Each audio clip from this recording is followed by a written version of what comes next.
Pitanje je bilo što će biti posle korone, kad korona odradi svoje, kad izbalansira nas, dovede do određenog novog reda. Ne onda, već sada. Neke velike države, velike moćnike, gube svoje pozicije. Ne dobijaju, gube svoje pozicije. Zašto? Postoji jedna teorija konspiracije, conspiracy theory, da zemljom vlada neka takozvana skrivena vladajuća organizacija. Ako to nije tako, interesantno, kako bi drugačije moglo da bude? Da predsjednik neke države probudi se ujutru, znaš, pa njega nešto boli želudac, ili otkud ja znam, sanjao nešto neprijatno i na osnovu svoje trenutne emocije koje je bazirana za diskomfort koji on osjeća, on će da prima neke rješenje, jel da? I onda sutra kaže, ne, nisam to dobro uradio, drugačije. I interesantno, kojim putem će se razvijati ta država? Ako ona zavisi od odluke emocionalnog i mentalnog stanja jednog čoveka. Ili čak dvojica. Severna Koreja vam je primjer. Neki kažu, jučer sam imao taj razgovor, neki kažu da, ali u Severnoj Koreji vlada red. Pa znate kako i na groblju vlada red. Ali ti građani groblja, njih niko ništa ni ne pita. Sad, pitanje. Ako ti hoćeš da živiš na groblju, zato što vlada red, umri, sve će biti u redu. Ako hoćeš da živiš u Severnoj Koreji, gde vlada red, gde ti ne smeš niti levo, niti desno, i ako slučajno ti imaš individualnost svoju, vrlo brzo ćeš se pridružiti ljudima na groblju. Samo zato što nama ne treba individualnost, nama trebaju mravi. Ako ti nisi takav, onda totalitarnost je nešto što sprečava evoluciju. I jedna mala digresija. Sjećate se Gaddafija. Za vrijeme Gaddafije njihova država bila u redu. Ona je živela dosta dobro u odnosu. Znaš, gorivo je bilo besplatno i tako dalje. Sad ne ulazimo. I gdje li je bio problem što Gaddafi je nestao? Ili Gaddafiju nestali? Nije problem bio kako ti živi država. Problem u tome što jedan čovjek odlučuje kako će da žive milioni ljudi. Uopšte nije bitno kako. Da li on dobro odlučuje ili ne. 21. vek na ulici. Element subjektivizma i totalitarnog subjektivizma apsolutno nije način evoluiranja. Obrnuto, to je način digresije. Možda lepe digresije, udobno, tako dolazimo do groblja. I zbog toga totalitarizam ili individualni totalitarizam više nije prihvaćen, on se lomi. Ali ako mi pričamo o državi gdje predsjednik mnogo jak, na primjer, i njegova pozicija neporeciva, onda za neko određeno vrijeme dolazi totalitarizam. Najinteresantnije je što sam taj čovjek apsolutno sigurno što radi dobro za svoju zemlju, tu nema sumnje. Svaki predsjednik se brine, on voli svoju zemlju. Ali opet je, šta je to? Nemogućnost razvoja zbog limitacije jedne osobe. I sada zamislite, da, kako bi evoluirala zemaljska kugla, kako bi ona mogla da evoluira, da su države bazirane na jednom čovjeku koji donosi odluke i te odluke se realizuju. A takvih ljudi ima jako mnogo. Sigurno evolucije ne bi ni bilo.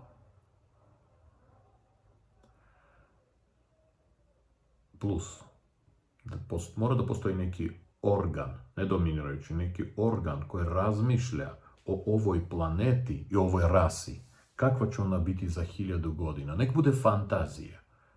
Ali da bismo barem nešto napipali, mi moramo i da fantaziramo. Sada zamisli da postoji... ti ljudi, članovi tog zatvorenog sistema. Da li ti ljudi imaju neke naše banalne ljudske osobine. Na primjer, želju da imaju mnogo novca. Ako da, on sigurno nije interesantan. Da li on razmatra pojam sreće isto kao razmatramo mi, gdje sreća zavisi od količine emocionalnog stanja. Ako da, on sigurno ne pripada tom mjestu. Znači, čovjek ili ljudi ili kompozit tih ljudi koji treba da misle u dimenzijama od 1000 godina, da li su to ljudi, mi ne znamo, potpuno treba da se razlikuje od prototipa običnog čovjeka. Da bi oni iz te pozicije sagledavali, kao sa meseca sagledavaš zemlju, sagledavali planetu kao živi organizam, gdje sačuvavanje i evolucija ljudske rase samo jedan od segmenata života te planete. Sama planeta postaje prioritetnija od ljudi koji su na toj planeti, zato što na toj planeti postoje i životinje, i flora, i šta god. Znači, kad mi pričamo o vladi ili vladajućoj nevidljivoj konstrukciji, mi moramo da menjamo naziv. To nije vladajuće. To je neki organ koji je odgovoran za formiranje arhitekture, razvoja cele planete. A to je velika obaveza. Da li to postoji? Ja mislim da je ne samo da, nego ti ljudi imaju ogromne glavobolje. Da li postoji arhitektura za narednih ne 1000, 5000 godina? Da. Zašto? Pa zato što do sad je rađeno 1.000.000 puta. Možda ne na ovoj planeti, možda ne ljudi, ali opet svest na nekoj planeti se formiralo. Znači, neke određene evolucije već su prolazile sve to. I onda iskustvo prolaza se implementira sada na ovoj dosta mladoj planeti.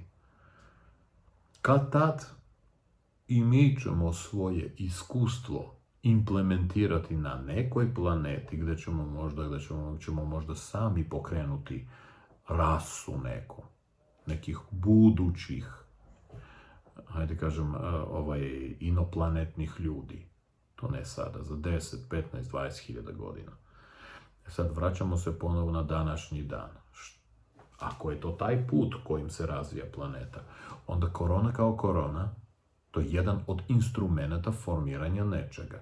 Ona će da traje do 22. godine. Krajem 22. korona show se opadne. Ne do kraj 22. godine, da cit više nema. Do tog momenta mnogi instrumenti će se lomiti ili formirati novi instrumenti. I protokoli života, način življenja, prioriteti života čoveka i čovečanstva će se menjati. Otprilike 25. godine, vidjet ćete, posle tamo ima 23, 24, to su godine lomova. Polomit će se dosta jake strukture, ne znači da će se raspasti. U samim strukturama će krenuti modifikacije, ali to su strukture koje možda, ne mogu da kažem hiljadama, na primjer religija, na primjer Vatikan, koje su krajnje bitne za čovečanstvo. I kod njih idu modifikacije. I te modifikacije će dovesti do disbalansiranja vrlo zbalansiranog, na primjer, Vatikana. I onda od početka 25. u svet prelazi u sljedeću fazu nove konstrukcije postojanja ljudske rase. Pazite, sve što ja pričam, to ne znači, evo, seli smo 10. januara, idemo sada od početka. Ne. Nego 25. kreće da se formira. Kriptovaluta zauzima mnogo veće pozicije.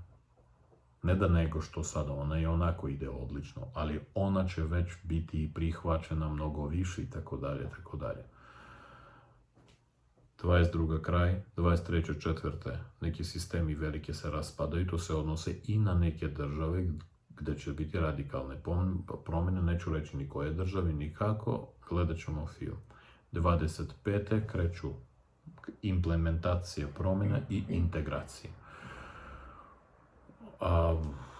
26, 27, 30, 50, o tom potom. Vidjet ćemo se još. Ćao.